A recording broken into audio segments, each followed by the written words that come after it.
제3회 관악 시민대화 포럼 이야기 마당을 시작하도록 하겠습니다. 오늘의 주제는 광장입니다.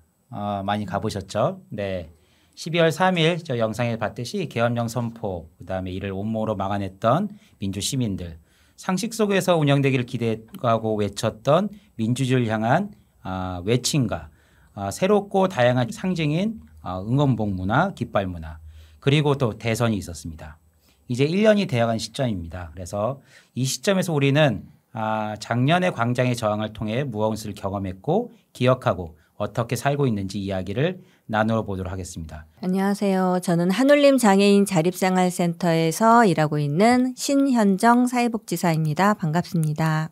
네, 안녕하세요. 저는 사단법인 늘품가치에서 근무하고 있고요. 지역에서 청년활동하고 있는 박희선이라고 합니다. 반갑습니다. 예, 저는 그 관악 공동행동에서 생태기행을 이끌고 있는 서인호라고 합니다. 반갑습니다. 네, 안녕하세요. 저는 사회적 기업 작업공감 협동조합에서 이사장을 맡고 있는 김혜리라고 합니다. 만나서 반갑습니다. 안녕하세요. 저는 서울대 학생이고요. 서울대 팔레스타인 연대 동아리 수박의 공동의장을 맡고 있는 이시헌이라고 합니다. 자, 먼저 첫 번째 질문 드리겠습니다. 이번 계엄과 탄핵의 과정에서 사실 각자가 갖고 있는 기억들이 서로 다를 것 같아요. 어떤 장면이 가장 인상이 깊었고 기억에 남는지를 한번 이렇게 좀 답변을 해주시면 좋을 것 같습니다. 그 광화문에서 이렇게 나가는데 지금 뭐 70대 된 양반들까지 나와서 막 욕설을 퍼붓고 있더라고요. 거기서 야, 뭐 안 되겠다. 우리도 가서 나이 든 사람들이 저런 모습은 아니다라는 걸 좀 보여줘서 그 희망을 줘야겠다. 나이 든 사람은 다 저런 거 아니다. 그래서 이제 그때 저희가 관악 나이 먹은 젊은이라고 하는 그런 깃발을 만들어서 모임을 이제 급조한 거죠. 저희 깃발 한번 보여주세요. 그래서 이제 그 깃발을 들고 나와서 이제 같이 관악 나이 먹은 젊은이. 와. 예. 그래서 그 사진 되게 유명하잖아요. 어떤 분이 은박 같은 걸 둘러싸고 키세스가 되어서 눈을 막고 계시던 그 정도로 날씨나 상황은 너무나 추웠지만 그곳에 모인 사람들이 그 폭력에 저항하는 방식을 똑같이 폭력으로 하지 않고 연대하면서 문화로서 형성하는 그 모습들이 보여서 저도 너무 좋았고 되게 새로웠어요. 기억 남는 게 작년 12월 5일에 서울대에서 학생총회가 열렸는데 이게 한 5년 만에 학생총회였어요. 수업 끝나고 다 이렇게 모여가지고 각 단과대별로 모여있다는 얘기를 듣고 이거는 뭐 거뜬히 성사가 되겠구나. 그래서 갔는데 윤석열 퇴진 요구였는데 반대가 익히는데 4표? 찬성 2,500표가 넘었었는데 아무튼 그게 상당히 인상적인 경험이었고 그래서 두 번째 질문은 나의 삶 속에서 일상 속에서 특히 관악 안에서 이 민주주의라는 부분 광장이라는 것들은 어떻게 펼쳐지고 있는지 내 일상 속에서 어떻게 경험하고 있는지를 질문하는 겁니다. 그래서 질문의 방식은 나에게 광장은 땡땡땡이다라고 정의한 다음에 그런 이유를 말씀해 주시면 될 것 같습니다. 저는 나에게는 광장은 사회를 바꾸는 진정한 힘이 어느 곳에 있는가를 보여주는 곳이다. 저를 포함한 이제 젊은 세대 학생 청년들이 되게 기존에 좀 공기처럼 당연하게 생각해 왔던 이 민주주의라는 것이 우리가 싸우고 투쟁하지 않으면은 지켜낼 수 없구나라는 거를 좀 깨닫게 해준 그런 사건이 아니었나 싶습니다. 네, 고맙습니다. 저에게 있어서의 광장은 생명력이다. 그 단지 광장은 그냥 아스팔트길 그렇게만 이제 생각이 들다가 그 위에 이제 운집하는 사람들의 어떤 함성, 움직임, 깃발, 응원봉 이런 것들이 다 결집되어 있어서 하나의 움직이는 생명체처럼 느껴지는 것들을 많이 이제 몸소 체험을 했기 때문에 저는 생명력이다 이렇게 생각이 들었습니다. 네.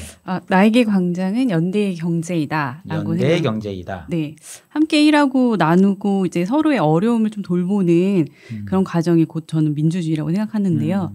관악 사회적 경제 마켓이라고 있어요. 저희가 좋은 제품들을 일반 주민들에게 소비자에게 알리기도 하고 저희의 이야기들을 뭐 나누기도 하고 그다음에 저희 사회적 경제 기업들을 알리는 홍보의 수단으로도 하는데 이런 것들이 곧 공론장이자 어떤 뭐 광장의 역할이지 않을까라고 생각을 합니다. 그렇게 만들어진 그런 연결이 바로 저는 연대의 경제라고 생각해서 광장을 바라봤을 때 그런 표현을 사용했습니다. 광장은 다정함이다. 저는 보건의료 분야에서 활동을 하고 있는데요. 저희랑 같이 활동하시는 이제 의료진 분들 중에는 이제 집회나 시위 때 의료 지원 봉사를 나가시는 경우들이 많아요. 근데 그때 우리랑은 얘기하는 진영의 어떤 논리가 달라. 그래도 아픈 사람이라면 돌봐야 한다라는 게 그 안에서는 어떤 누구보다 갈등이 치열하게 대립하는 현장일 수 있지만 그래도 초월적인 이타성이 발휘될 수 있는 곳이 또 광장이기도 한 것 같다라는 생각이 들었고 세월호 11주기 때 이제 사회를 보면서 구청 앞에서 또 이제 추모를 하는 시간들을 가졌는데 그때 광장에서의 모습도 너무나 다정한 거예요. 사람들이 같이 뭐 슬로건을 나눠 들고 아이들이 앉을 수 있도록 자리를 비켜주고 서로 어깨 동무하고 하는 것들이 내가 두려워하고 좀 걱정했던 모습이 아니라 서로에게 너무나 친절하고 따뜻한 다정한 모습이었어서 저에게 광장은 다정함으로 남아 있습니다. 광화문 광장 이런 문화들이 이제 저희가 국가적인 문제에서 글로 쫙 모이잖아요. 근데 관악에도 그런 곳이 있을까요? 세월호 11주년 행사를 했던 관악구청이 우리한테는 그런 광장일까요? 근데 또 그렇게는 잘 인식은 안 되는 것 같아요.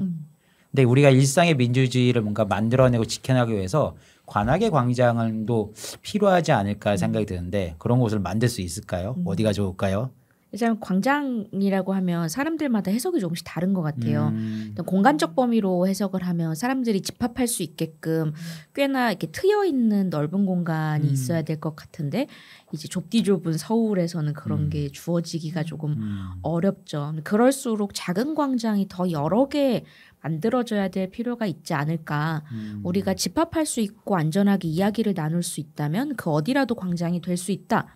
라는 합의가 서로에게 좀 필요할 것 같고요. 그리고 거시적인 민주주의를 지켜나가는 과정도 있지만 우리 관악에서 일상의 민주주의를 지켜나가기 위한 다양한 활동들도 있습니다. 그리고 특히 내년에 지방선거도 있습니다.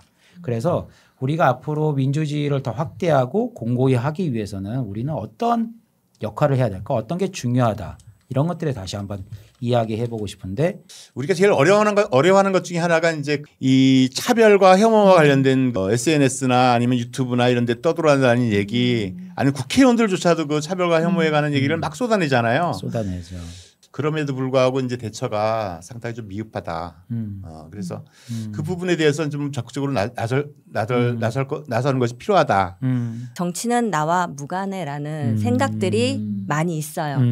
또 그 장애인 복지 정책에서도 많이 나타나는데 중증장애인 공공일자리 사업도 저희는 2023년도에 그 공모 사업을 땄는데 딱 1년 하고 예산이 빵원이 되는 바람에 그런 중증장애인 분들 그런 활동을 하셨던 분이 나갈 곳이 없게 된 거죠. 그런 것들을 좀 이제 많이 겪으면서 정책들이 장애인 활동에 대해서 많이 이제 그 차단을 시키고 있다. 지속 가능한 기업들을 다시 한번 돌아보니 민주적인 방식으로 운영을 하신 기업들이 되게 오래 지속 가능하더라. 맞아요. 그리고 연대를 하고 협동을 하는 기업들이 더 오래 지역사회에 남아있더라. 라는 것들이 있어가지고 저는 앞으로도 이런 사회적 경제 쪽에서는 연대와 그다음에 이게 저희 조합도 작은 민주주의라고 저는 생각을 하거든요. 맞아요. 이런 민주주의들이 곳곳에 좀 확산돼서 내년에는 이런 것들을 좀 인식 확산하는 부분으로 좀 확장되기를 바라고 있습니다. 네. 우리의 소감 방식으로 마무리 오늘 어떠셨는지와 그다음에 내가 일상에서 어떻게 민주주의 확대하기 위해서는 어떻게 해보고 싶다 이런 얘기까지 같이 곁들여 주시면 바라겠습니다. 저는 민주주의도 연습과 경험이 필요한 것 연습과 같아요. 경험. 당연하게 민주주의 중요하다라고 이야기하는 걸 넘어서서 어떻게 실현해야 하는가에 대한 거는 결국 겪어보지 않으면 모를 수밖에 없다라는 생각이 들어서 이번 시민대화 포럼이 그럼 일상에서의 민주주의를 체감하고 또 연습하는 좀 안전한 학습의 장이 되지 않을까 싶습니다. 뭐 가자뿐만 아니라 러시아 우크라이나 전쟁도 있고 또 곳곳에서 극우가 부상하고 또 다른 전쟁들도 많이 일어나고 있거든요. 저는 그 윤석열이 일으킨 12.3 내란도 비록 윤석열 부부는 구속이 됐지만 그것을 실천하고 옹호해온 세력은 여전히 그냥 단존해 있다는 점에서 굉장히 좀 어색한 상황이라고 생각을 해요. 저는 그래서 결국 그런 광기의 시대를 우리가 헤쳐나가기 위해서 우리가 다시 그런 민주주의의 소중함과 광장의 소중함을 우리가 잊지 않아야 되고 계속해서 행동해 나가야 된다라고 생각을 하고 그래서 오늘 그 광장에 대해서 이야기할 수 있었던 오늘 이 자리가 뜻깊었던 것 같습니다. 네, 좋습니다. 네, 오늘 제3회 시민대화 포럼 광장에서 민주주의를 만나자는 주제로 이야기를 나눠보았습니다. 저희가 11월 17일부터 15일까지 진행되는 관악 시민대화 포럼은 관악구의 다양한 민주주의를 실험하고 이야기를 나눠보는 장입니다. 오늘 대화에서 감사드리고요. 이것으로 시민대화 포럼 제3회 민주주의를 말하다를 마치도록 하겠습니다. 수고하셨습니다. 고생하셨습니다.